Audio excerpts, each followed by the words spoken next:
c'est le budget 2024 de Chrystia Freeland. J'aimerais déposer dans les 2 langues officielles les documents du budget. 3 choses à savoir, 3 points et un point bonus également. Premier point, forte hausse des dépenses. 8 d'augmentation des dépenses de portefeuille et des dépenses en intérêt sur la dette, même que le total des dépenses du gouvernement atteint maintenant 16 de la valeur de l'économie, 16 du PIB. Je veux juste vous dire que c'est beaucoup et c'est en augmentation depuis plusieurs années.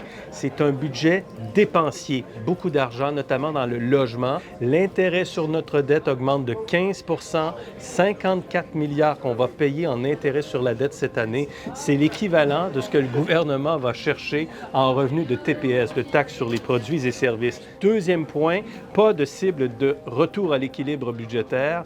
On sera encore à 20 milliards de déficit dans 5 ans.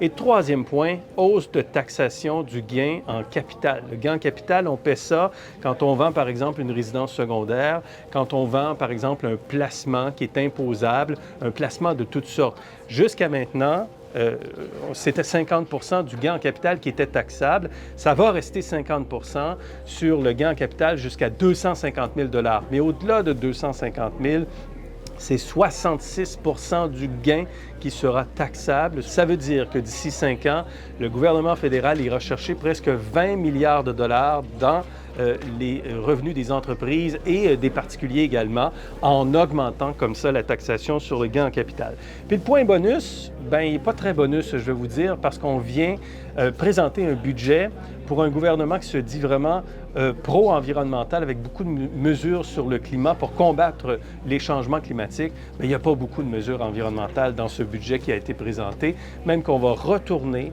la taxe carbone payée par les PME dans plusieurs provinces depuis 2019. C'était donc le budget de Mme Freeland. Peut-être son dernier, peut-être pas. Il y en aura peut-être un l'année prochaine qui sera assurément une année électorale.